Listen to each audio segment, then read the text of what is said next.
ഇങ്ങനെ ഇട്ട് പൊരിക്കുകയാണ് ചെയ്യുന്നത്. നല്ല ടേസ്റ്റ് ഉണ്ട്. അൽഫാമിൻ്റെ അതേ ടേസ്റ്റ് നമുക്ക് കിട്ടും. അപ്പോൾ ഇതിൻ്റെ ഒരു ഡീറ്റെയിൽ ആയിട്ടുള്ളൊരു സെപ്പറേറ്റ് വീഡിയോ നമ്മൾ ഇടുന്നതാണ്. ഇപ്പോൾ നമ്മൾ ഇങ്ങനെ ഒന്നായിട്ടൊരു വീഡിയോ ഇട്ടതാണ്.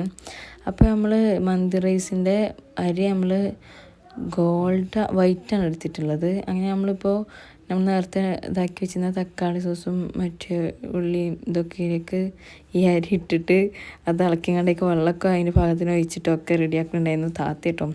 റൈസിൻ്റെ കാര്യങ്ങളൊക്കെ ഞാൻ ചിക്കൻ്റെ കാര്യങ്ങളും ഓൾ റൈസിൻ്റെ കാര്യങ്ങളും നോക്കി വയ്ക്കുന്നു കേട്ടോ. അപ്പോൾ ഓളെ വീട്ടിൽ നമ്മൾ പോയപ്പോൾ നമ്മളവിടെ ജസ്റ്റ് ഉണ്ടാക്കിയതാണ്. അപ്പോൾ മാഗി ക്യൂബൊക്കെ ഇടുന്നുണ്ടായിരുന്നു. അങ്ങനെ നമ്മൾ ഇത് തിളക്കാൻ വേണ്ടിയിട്ടൊക്കെ മാറ്റി വെച്ചിട്ടുണ്ടായിരുന്നു. ഇളക്കി കൊടുത്ത് ഓയിലൊഴിച്ച് അതുപോലെ തന്നെ ഉപ്പിട്ടിട്ടുണ്ടായിരുന്നു. മാഗി ക്യൂബ് ഇട്ടതിന് ശേഷം ഉപ്പിട്ടുണ്ടായിരുന്നു. അതിൻ്റെ ഉപ്പ് നോക്കിയിട്ട് അപ്പോൾ നമ്മൾ ഈ ഫസ്റ്റ് കൂടെ നമ്മൾ മറിച്ചിടാൻ പോവാണ് കേട്ടോ. ആദ്യം നമ്മളിപ്പോൾ ഫസ്റ്റ് ഇട്ട് കഴിഞ്ഞ ശേഷം നമ്മളിപ്പോൾ ഫസ്റ്റ് മറിച്ചിടലാണിത്. അത് കഴിഞ്ഞിട്ട് തന്നെ ഇത് രണ്ടാമത്തെ മറിച്ചിടലാണ് കേട്ടോ. നമ്മളിപ്പോൾ നേരത്തെ ഇങ്ങനെ മറിച്ചിട്ട് കഴിഞ്ഞില്ലേ, ഇത് പപ്പറായിട്ട് ഇനിയും ഒരു വട്ടം കൂടി മറിച്ചിടാൻ പോവാണ്. അപ്പോൾ അങ്ങനെ ഇത് മറിച്ചിട്ടുകൊണ്ട് ഇതായിട്ടുണ്ടായിരുന്നു. അങ്ങനെ ഇപ്പോൾ നമ്മളെ മന്തി റൈസൊക്കെ തിളച്ച് വരുന്നുണ്ട് ഗായ്സ്.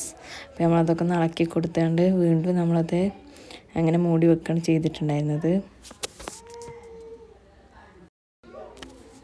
ഇപ്പോൾ ഏകദേശം നമ്മൾ റൈസത്തെ വെള്ളമൊക്കെ വറ്റിയിട്ടുണ്ട് കേട്ടോ. അപ്പോൾ ഒന്നുകൂടി വറ്റാണെന്നൊക്കെ പറഞ്ഞിട്ട് നമ്മൾ അടച്ച് വെക്കുകയാണ്. ഇത് നമ്മൾ രണ്ടാമത്തെ ഓടിട്ട ചിക്കനാണ്. ഇത് നമ്മൾ ഫസ്റ്റ് ഓട് ഇട്ട ശേഷം നമ്മൾ രണ്ടാമത് ഇട്ടതിന്ന് ഇത് കാണിച്ചിട്ടുണ്ടായിരുന്നില്ല. അങ്ങനെ പിന്നെ രണ്ടാമതിട്ട് ആ ഓട് ചിക്കൻ മാറ്റിയതിന് ശേഷം നമ്മൾ അതിൽ തന്നെ ഈ ചിക്കനിക്കുള്ളൊരു സോസ് നമ്മൾ ഉണ്ടാക്കുന്നുണ്ട്. അതിനായിട്ട് നമ്മൾ ഫസ്റ്റ് വെളുത്തുള്ളി ഇങ്ങനെ ചെറുതായിട്ട് അരിഞ്ഞ വെളുത്തുള്ളിയും ഇഞ്ചിയാണ് ഫസ്റ്റ് ഇട്ട് കൊടുത്തിട്ടുള്ളത്. അതിൽ വേറെ മസാല പറയണത് നമ്മൾ ഇത് ആദ്യത്തെ രണ്ടാമത്തെ ഓട് ചിക്കനത്തെ മസാലയും കാര്യങ്ങളാണ്.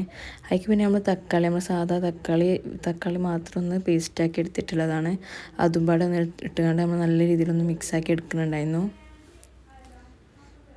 അപ്പോൾ ആ ഒരു തക്കാളി ജ്യൂസ് നമ്മൾ അടിച്ചതിൽ കുറച്ച് വെള്ളം ഒഴിച്ചിട്ട്, കൂടുതൽ പാടില്ല, കുറച്ച് വെള്ളം ഒഴിച്ചിട്ട് ആ ഒരു ജ്യൂസും പാടെ ഇതിക്ക് പാർന്ന് കൊടുക്കുന്നുണ്ടായിരുന്നു. പിന്നെ നമ്മൾ അതുപോലെ തന്നെ ഒരു കളറിന് വേണ്ടിയിട്ട് നമ്മൾ കളറാക്കി എടുക്കുന്നുണ്ടായിരുന്നു. പിന്നെ അതുപോലെ തന്നെ ഇതിക്ക് ഷുഗർ ചേർക്കുന്നുണ്ടായിരുന്നു. പഞ്ചസാര നമ്മൾ 2-3 സ്പൂൺ ഇട്ടിട്ടുണ്ടായിരുന്നു കേട്ടോ. നല്ല എരി ഉണ്ടാവും നമ്മൾ ചിക്കന്. അതിക്ക് ഈ ഒരു മധുരം ചെല്ലുമ്പോൾ നല്ലൊരു ടേസ്റ്റാണ് കേട്ടോ. അതുപോലെ തന്നെ ചില്ലി ഫ്ലെക്സ്, ഇതൊക്കെ ഓപ്ഷനാണ്, വേറെ ഓപ്ഷൻ മാത്രമാണ് ചില്ലി ഫ്ലെക്സൊക്കെ. അത് ഇട്ട് കൊടുത്തിട്ടുണ്ടായിരുന്നു. ഇതിൻ്റെ ഒരു ഡീറ്റെയിൽ വീഡിയോ വേണമെന്നുണ്ടെങ്കിൽ പറഞ്ഞാൽ മതി, നമ്മൾ അപ്ലോഡ് ചെയ്യണതാണ്. നല്ല ടേസ്റ്റുള്ള ഒരു അൽഫാം തന്നെയായിരുന്നു കേട്ടോ, ഗ്രില്ലല്ല എന്നുള്ളൂ. അങ്ങനെ പിന്നെ നമ്മൾ ഈ ഒരു സോസും ഈ ഒരു ചിക്കനും പാടൊക്കെ ഒന്ന് മിക്സാക്കി ഒന്ന് ഇളക്കിയെടുത്ത് ഇതാദ്യം ഉസാറാക്കി എടുത്തിട്ടുണ്ട്. അപ്പോൾ നമ്മൾ മന്തിക്ക് കളറൊക്കെ ഇട്ട് വെച്ചിട്ട് റെഡിയാക്കി എടുക്കുന്നുണ്ടായിരുന്നു. നമ്മൾ മന്തിൻ്റെ ആ ഒരു വേവൊക്കെ കാണിച്ചിട്ടുണ്ടായിരുന്നു. പിന്നെ നമ്മൾ ചോറ് കഴിയാൻ സമയത്താണ് നിങ്ങൾക്ക് കാട്ടിത്തരണം എന്നുള്ള ഓർമ്മ അത് കാണിച്ചു തന്നതാണ്.